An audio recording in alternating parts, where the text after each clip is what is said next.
तो जय हिंद, वंदे मातरम, जय श्री राम सभी सनातनी भाइयों को। दोस्तों आज हम बात करेंगे अमित शाह वर्सेस शरद पवार।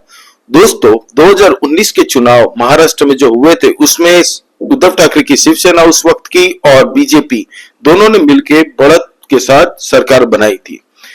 2019 में आपको पता है किस तरीके से उद्धव ठाकरे ने पलटी मारी और गुलाटी मारते हुए वो चले गए शरद पवार और कांग्रेस के खेमे में।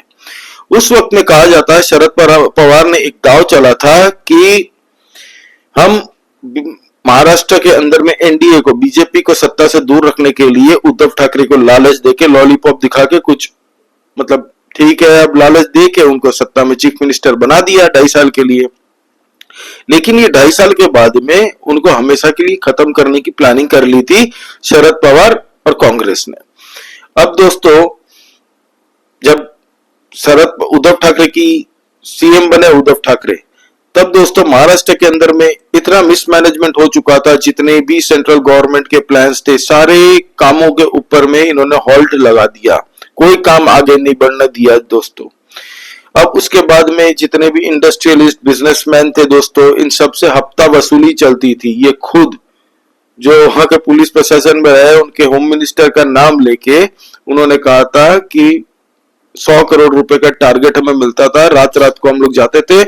दोस्तों ऐसे कई इंडस्ट्रियलिस्ट जिन्होंने खुद छाप के कहा है अपना नाम एनोनिमस कह के कि होटलों में मीटिंग होती थी, रात को पीछे की डोर से एंट्री होती थी, पैसे वैसे की सारी लेन देन की बातें होती थी। दोस्तों जिन्होंने महाराष्ट्र के अंदर में देवेंद्र फडणवीस जी की सरकार देखी है, उन्होंने देखा कितनी ट्रांसपेरेंसी के साथ उन्होंने काम किया। जिसको भी काम होता था, चाहे वो इंडस्ट्रियलिस्ट हो, बिजनेसमैन हो, वो अपनी एंट्री करवा के देवेंद्र फडणवीस से मिलने खुद उनके घर में सीएम आवास में जाते थे, सीएम ऑफिस में, जहां पे एक एक मिनट की क्या क्या बात हुई वो सब रिकॉर्ड होती है दोस्तों। अब वहां पे सबने देखा कि किस तरीके से पूरा मिसमैनेजमेंट हुआ, पालगढ़ में साधुओं की हत्या, तो ये सब अलग बात है। इससे शरद पवार ने देखा कि भाई इसकी पार्टी वैसे ही अब खत्म होने वाली है, चलो फिर भी चुनाव में जाते हैं, अब बीजेपी को रोकने का टाइम आ चुका है पूरी तरह से। तब सारी मीडिया ने कहा था कि देखो महाराष्ट्र का चाणक्य एक ही है भाई, चाणक्य तो ऑलरेडी शरद पवार ही है, पुराना शतरंज का खिलाड़ी है, इससे कोई नहीं आ सकता। अमित शाह के एक सारे मंसूबों पे पानी फेर दिया। ऐसे शरद पवार और कांग्रेस के चाटुकार पत्रकार, एक दो का नाम ले लेता हूं दोस्तों, राजदीप सरदेसाई हो, फिर आपका वो रविश कुमार हो जो खैर अब तो अपना यूट्यूब चैनल चलाता है वो, तो ये लोग ऐसे बहुत सारे दोस्तों, कम से कम 1 दर्जन से ज्यादा क्लिपें अवेलेबल है ऑनलाइन, अगर आप सर्च करेंगे, जिन्होंने सर्टिफाई कर दिया है सबके सामने मीडिया में आके कि असल चाणक्य तो भाई शरद पवार है।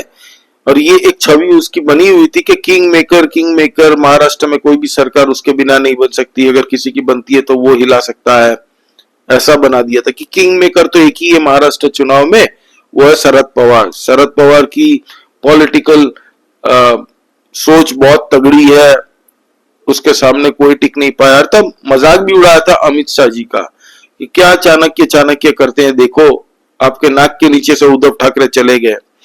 दोस्तों अमित शाह जी ने उस टाइम गुस्से का प्याला मतलब अपना शांति से रख दी, जवाब दिया दोस्तों, अपना सारा गुस्सा को काबू में करते हुए। वक्त ऐसा आ चुका था उद्धव ठाकरे की पार्टी में दोस्तों कि टके टके के लोग, मैं संजय राउत की बात कर रहा हूं, आप समझ गए होंगे टके टके की जब कहता हूं मैं, तब आप समझ ही गए होंगे मैं संजय राउत की बात कर रहा हूं। तो संजय राउत ने उस टाइम क्या कहा था, अमित शाह को बात कर रही होगी तो मातोश्री आके बात करेंगे। सोचिए, ये सिक्योरिटी गार्ड की नौकरी के बराबर नहीं है। ये बोल रहा है किसके बारे में, अमित शाह जी के बारे में। सोचिए, होम मिनिस्टर ऑफ इंडिया, इसकी औकात नहीं थी। आज जो हाल है ना उद्धव ठाकरे का, सबसे बड़ा श्रेय अगर किसी को देना चाहूंगा ना दोस्तों, तो वो है संजय राउत और प्रियंका चतुर्वेदी जैसे लोग उनकी पार्टी में है। और ये शरद पवार ये जान चुका था कि भाई ये तो जलेगा, साथ में इसके साथ साथ हमारा घर भी जलेगा, और वही हुआ इस बार। तो इतनी चाटुकारिता करने के बाद में लोगों ने उसको चाणक्य बना। तब एंट्री होती है किसकी, असली चाणक्य, अमित शाह। दोस्तों सबसे पहले उन्होंने क्या किया, उद्धव ठाकरे को जिस घमंड में वो चल रहा था, उड़ रहा था, चीफ मिनिस्टर बन गया। मतलब इतना एटीट्यूड, भाई किस चीज का एटीट्यूड है उसमें। उसके बेटे का हाव भाव, फेसबुक की सरकार चलती थी इनकी। इनके जो होम मिनिस्टर है दिन धड़ल्ले से एक्सटॉर्शन करते थे। एक्सटॉर्शन मतलब हफ्ता वसूली, रिश्वत खोरी चालू हो गई थी। पालघर में साधुओं पे जो अत्याचार हुआ सबने देखा, किस तरह से तुष्टीकरण भी चला है, एंटी हिंदू एक्टिविटीज चली है महाराष्ट्र में। ये सब जनता ने देखा है, महाराष्ट्र की लोगों ने। तब एंट्री होती है अमित शाह जी की। अमित शाह जी ने शिंदे गुट के साथ बात करके, शिंदे गुट में जो असल बाला साहब ठाकरे की आइडियोलॉजी से सहमत होके उनकी आइडियोलॉजी पे चलने की ठानी थी, उन लोगों ने कहा कि भाई हम बाला साहब की आइडियोलॉजी के साथ धोखा नहीं कर सकते। वो सारे एमएलए निकल गए, एमपी निकल गए, अलग अलग बहुत जनों ने दोस्तों उद्धव ठाकरे की नाव से निकल लिए, वो लोग नाव छोड़ के, और बीजेपी के साथ अलायंस में आके सरकार बना ली महाराष्ट्र में। 2.5 साल के बाद में फिर से बीजेपी की सरकार महाराष्ट्र में आ चुकी थी। अब शरद पवार वर्सेस अमित शाह का ईगो क्लैश जबरदस्त हुआ दोस्तों।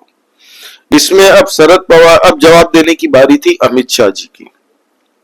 अब दोस्तों अमित शाह जी ने सबसे पहले तो अजीत पवार, जो शरद पवार के दाहिने हाथ माने जाते थे, और ये कहा जाता था कि शरद पवार की पार्टी को जो 40-50 सीट हमेशा मिलती थी ना, जो ये किंग मेकर की पॉलिटिक्स खेलते थे और सारे करप्शन के काम चलते थे, तो ये सबसे बड़ा हाथ इसका अजीत पवार थे। सुप्रिया सुले नहीं थी, सुप्रिया सुले तो उनकी बेटी थी। शरद पवार ये चाहते थे कि उनके बाद में सुप्रिया सुले उनकी बेटी ही संभाले, जबकि असल हकदार थे अजीत दादा भी गुस्सा थे, उनके कार्यकर्ता भी गुस्सा थे, तो उन्होंने भी छोड़ दिया शरद पवार की नाव से, वो लोग निकल गए। अब शरद पवार चप्पू चला रहे थे अपनी, और इधर उद्धव ठाकरे और संजय राउत चला रहे थे, उधर सुप्रिया सुले और शरद पवार चला रहे थे। तो अब स्कोर सेटल हो चुका था ऑलमोस्ट, कि तुमने हमारी सरकार तोड़ी थी, हमने तुम्हारी पार्टी और उनका लोगो भी छीन लिया, और उद्धव ठाकरे की भी पार्टी और उनका लोगो छीन लिया। स्कोर बराबर कर दिया था। अमित शाह जी ने बता दिया था कि चाणक्य हम ही है, तुम तो आज के हो, महाराष्ट्र के हो, ठीक है महाराष्ट्र तक रहो। जहां पॉलिटिक्स की बात आती है दोस्तों, आप सबको पता है अमित शाह जी अपने आप में मास्टर क्लास है भाई। हर चुनाव में नई रणनीति, हर रणनीति के ऊपर रणनीति बनाने में माहिरत हासिल है उनको, महारत। और कहीं हार जाता है, चुनाव में हार जीत चलती रहती है, मैटर वो नहीं करता। मैटर वो करता है जहां आपकी पार्टी नहीं है, वहां पे आपकी पार्टी को जिता के लाना बहुत बड़ी बात होती है। और ऐसा पूरे इंडिया में, चाहे वो नॉर्थ ईस्ट रीजन हो, उत्तर प्रदेश में हो, जहां पे बीजेपी वर्षों से नहीं आई थी, ऐसे जगहों में बीजेपी को अगर जीत दिलवाई है तो अमित शाह जी की स्ट्रेटेजी का बहुत बड़ा योगदान है। फिर लोकसभा के चुनाव हुए। लोकसभा के वक्त में इतना फेक नैरेटिव चलाया कांग्रेसियों ने पूरे भारत में, डेंट ज्यादा नहीं पड़ा बीजेपी को, लेकिन मेजोरिटी में उनकी सरकार नहीं आई सेंट्रल में। आदमी को बेवकूफ बना सकते हो ना आप एक बार, हर बार नहीं। इस बार भी उन्होंने सोचा अरे अब जनता समझ गई है, अब मोदी की सरकार हम उखाड़ फेंकेंगे। वो गाली वाली आंटी है एक, वो आंटी जी ऐसे करके, वो जो वीडियो याद है ना आपको न्यूज चैनल में, ऐसे एंट्री मारी थी जैसे डोनाल्ड ट्रंप की रिपब्लिकन पार्टी में वही उम्मीदवार थी प्रेसिडेंट के, और वो जीत चुकी है। 99 सीट आई, अब तो 98 हो गई। एक लोकसभा सीट जो नांदेड़ की थी वो तो आ गई बीजेपी के पास में। तो बीजेपी की अभी जो स्थिति है लोकसभा में वो 241 सीट्स है। अब दोस्तों उसके बाद में, लोकसभा के बाद में, ये लोग ओवर कॉन्फिडेंट हो गए। उद्धव ठाकरे को ये लोगों ने बली का बकरा तो बना ही दिया था। उद्धव ठाकरे अपनी आइडियोलॉजी, अपने कोर वोटरों को छोड़ के चले गए थे शरद पवार के पास। तब शरद पवार को एहसास हो चुका था कि भाई ये बाजी भी हम लोग हार चुके हैं। अब जवाब देने का वक्त था शरद पवार को, डायरेक्ट उसकी पार्टी को सबसे ज्यादा नुकसान पहुंचाने का।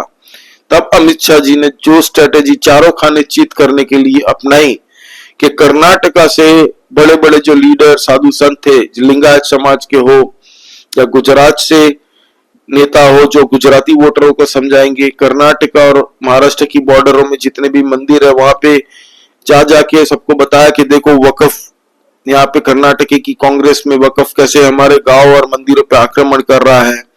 तो ये सारी स्ट्रेटेजी काम आई और कानों कान किसी को भनक नहीं पड़ी। फिर हमारा संघ तो है ही, संघ तो सुपरस्टार है भाई, अनसंग हीरोज जो साइलेंटली काम करते हैं, कोई मीडिया में आना नहीं चाहते और मीडिया वालों ने बात भी नहीं की उसकी। तो कहीं ना कहीं शरद पवार को एहसास हो चुका था। उन्होंने अपनी कल जो भाषण दिया दोस्तों, जो एक मीडिया के सामने उन्होंने अपनी बात रखी कि ये पता चल गया था, उनकी बातों से ये लग रहा था कि उन्हें पता था पहले से कि ये हाल होना है। फिर जिस तरीके से स्ट्रेटेजी इस बार महाराष्ट्र में सुनामी ला दी, इस बार वंस एंड फॉर ऑल जवाब दे दिया।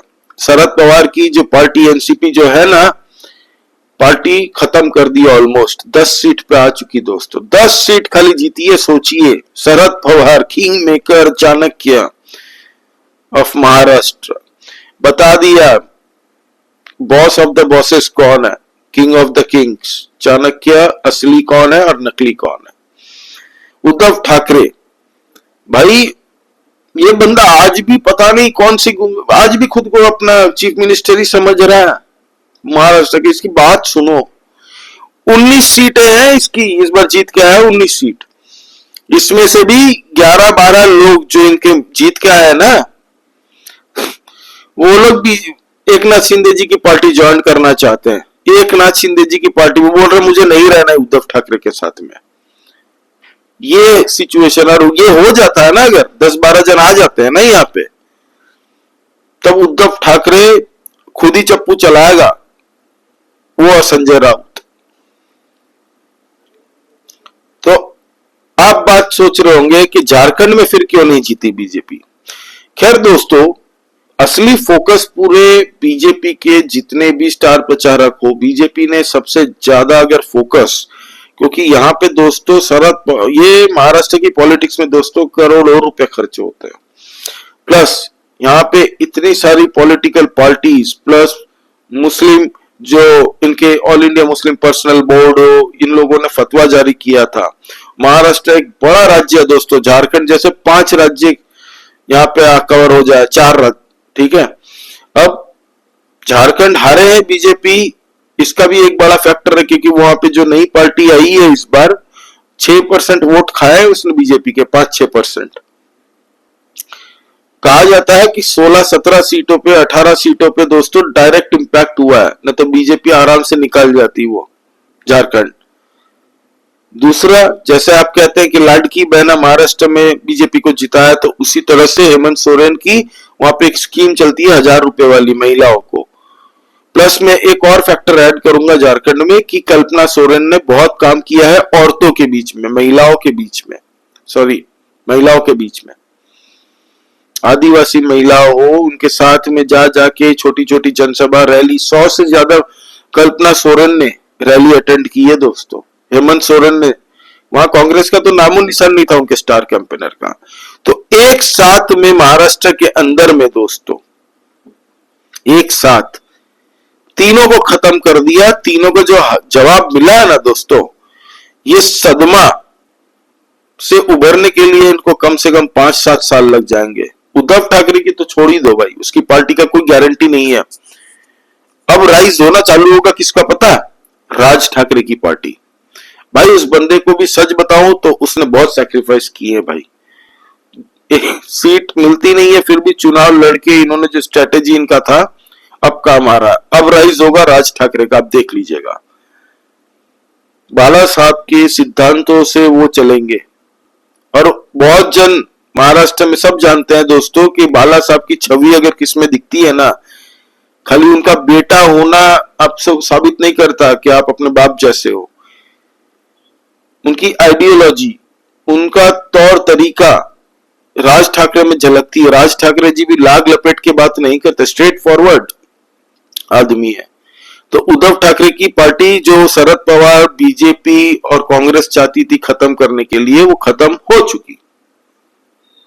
ये उनको पता चलेगा अभी नहीं, थोड़े टाइम बाद, जब बाकी के भी 19 जन जीत के आए ना, उसमें से भी 10-12 जन अभी चाहते हैं कि एकनाथ शिंदे जी की पार्टी ज्वाइन कर ले। वो चाहते हैं कि हम जीत के आए भाई, जीती हुई सरकार में, और हमारी आइडियोलॉजी मैच नहीं करती। हमने कितनी बार समझाया इनको कि भाई बाला साहब की आइडियोलॉजी छोड़ के हम लोग काम नहीं कर सकते, फिर भी इन्होंने कहा वेट करो, सब्र करो, हम लोग जीत के आएंगे सरकार में, आपका चीफ मिनिस्टर मैं हूं।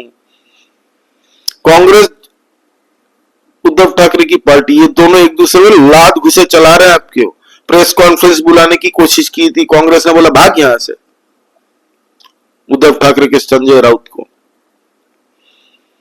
तो ये हाल है। असली चाणक्य कौन है ये सबको साबित कर दिया। 288 में से 234 सीट लाना मजाक नहीं है, और ये एक बार नहीं बार बार साबित करते हैं भाई। हार जीत लगी रहती है। क्रिकेट में भी विराट कोहली भले 10 मैच में 0-0 करे, 10 रन करे, 20 रन करे, मैटर नहीं करता। मेन जिताने वाला विनर चैंपियन है, चैंपियन रहेगा, ये सबको पता है। विराट कोहली मेन मैच में कौन खड़ा रहता है, वर्ल्ड के कौन से प्लेयरों के सामने, कौन सी टीम के सामने, ये पता चलना चाहिए। अमित शाह जी होम मिनिस्टर है, हर जगह तो भाई अपनी तरह से काम नहीं कर सकते ना। कैंपेन महाराष्ट्र का उन्होंने पूरी तरह से संभाला था बाहर। जेपी नड्डा जी बीजेपी के प्रेसिडेंट है, लेकिन Maharashtra was something personal for Amit Shah too. ये चुनाव में भले जितनी भी पार्टी आ जाए, it was an ego clash between Sharad Pawar and Amit Shah. Full and final settlement कर दिया अमित शाह जी ने। अब शरद पवार जी कह रहे कि नहीं, मैं रिटायर नहीं करूंगा राजनीति से। अब ये साबित करता है कि अपने वोटरों को ये सिंपैथी जुटाने के लिए उन्होंने कहा था कि मैं रिटायर कर जाऊंगा, लेकिन अभी वो एक्टिव है पॉलिटिक्स में। जो हालत कर दी है ना उनकी पार्टी की, अब शरद पवार सोच रहे कि काश 20-30 साल और लगेंगे मुझे यहाँ पे स्ट्रेटेजी जुटाने में। किंग मेकर अब घर में ही किंग मेकर होंगे। एनीवे दोस्तों, अमित शाह जी की रणनीति हमेशा से बीजेपी के लिए कितनी, और बीजेपी के कार्यकर्ता हो, वोटर हो, सब ये जानते हैं दोस्तों। ऑपोजिशन में भी ऐसी पार्टियां हैं जो जानती है ये बात कि नहीं भाई अमित शाह, आप उनको जो भी कह लीजिए, उनकी पॉलिटिक्स में आप उनके सामने कोई कंपेयर नहीं कर सकते। आप उनकी आइडियोलॉजी से भले आप एग्री ना करें, कोई भी कांग्रेसी हो, शरद पवार की पार्टी से हो, केजरीवाल की पार्टी से हो, लेकिन सब मानते हैं कि भाई इस आदमी का पॉलिटिकल एक्यूमेन बहुत तेज है, बहुत तेज है।